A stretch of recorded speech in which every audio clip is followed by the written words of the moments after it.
Press Ctrl right arrow to move to the end of the occupied row. Press Ctrl down to move to the end of the occupied column. Shift Ctrl right arrow to select entire row with data. Shift Ctrl down arrow to select entire column with data. Ctrl backspace will show the active cell.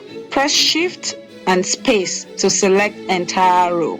Ctrl and space to select entire column. Click anywhere in the data. Ctrl A will select the entire data. Ctrl and period will move to the end point of the selection. Ctrl and home will go to cell A1. Lastly, you can use F7 for spell check.